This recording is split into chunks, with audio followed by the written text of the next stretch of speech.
Rain lashed my face as two security guards gripped my elbows and marched me across the parking lot like a thief.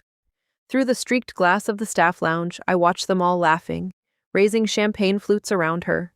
Dr. Priya Sharma, with her flawless white coat and confident smile. Balloons floated lazily against the ceiling while my soggy cardboard box of belongings grew heavier under my arm. I caught my boss, Dr. Arjun's eye.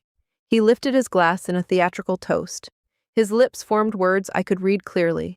She'll fix your mess. 4 years.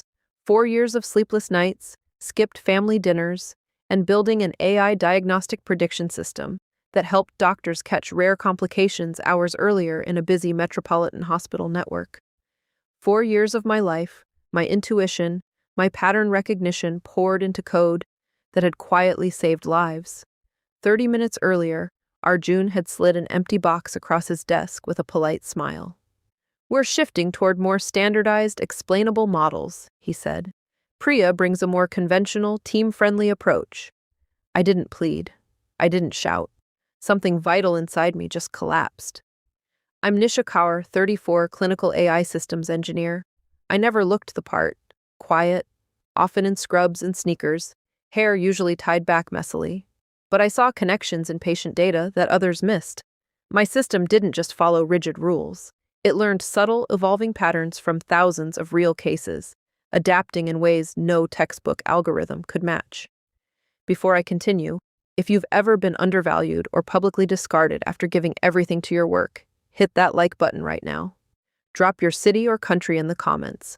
I read every single one. And subscribe so you don't miss how this story unfolds. Trust me, it gets even better. I drove home in silence, windshield wipers fighting the storm. They'd brought Priya in 6 months ago to assist me. She constantly questioned my unconventional methods in meetings, pushing for clean, explainable frameworks that looked good in reports but faltered under real hospital chaos. Wouldn't a more standard protocol be safer? She'd ask with that polished smile. That night, my apartment felt too quiet.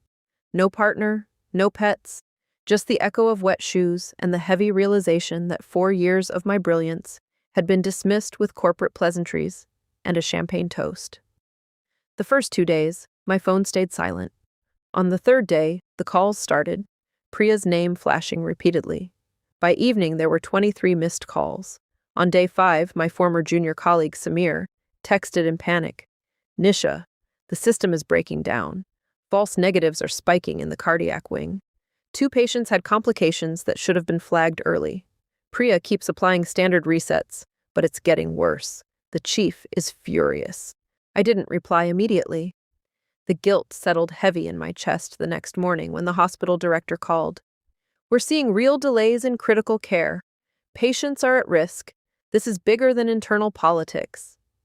My creation, designed to help doctors save lives, was now causing harm because of their arrogance. Later that day, I received a message from the hospital board chair. A quiet cafe, neutral ground, for the patient's sake. She looked exhausted when I arrived. They told us you decided to move on. We now know the truth. Your AI system worked beautifully until they replaced you. We want to contract you directly. Bypass the old vendor. Full creative control. Your name on every improvement. I felt the old sting, the rain, the toast, the casual erasure of my 4 years. But I also knew the system carried my unique intuition. It wasn't just code. It was layered learning from real chaos that only I fully understood. I met Priya 3 days later in a small public library study room. She arrived early, eyes tired, voice strained. I need your help. The predictions are unstable. I thought parts of your code were intentionally complex, or even set up to fail. I smiled quietly. No sabotage. You just never grasped how it truly works. It adapts to messy, real-world patient data in ways standard models can't predict. You replaced deep intuition with neat templates. She swallowed hard. I was wrong. Patients are suffering because of this. Please. I thought of the scared families in waiting rooms, the doctors fighting against time, the lives hanging in the balance. Punishing ego shouldn't punish the innocent. I'll help, I said, but directly for the hospital, not through the old company. I get full control and proper credit on the system. Within 10 days, the AI stabilized. Actually sharper with a few new adaptive layers I added. The hospital terminated its contract with my former employer and brought me on as lead consultant with my own small specialist team. Arjun called once, offering reinstatement and a significant raise, his voice cracking with desperation. I let it go to voicemail. Today, almost a year later, I run my own boutique AI healthcare consultancy. The hospital's diagnostic system is running better than ever, with my name properly attached to the core architecture. Priya later reached out, humbled, and I brought her on for a short advisory role. She's learning to value what she once dismissed. Sometimes I still remember that rainy afternoon, the champagne laughter, the public escort, the soggy box, the humiliation. It cut deep. But every time I hear about another early detection that gave a patient more time, the weight feels lighter. The real victory wasn't watching them scramble.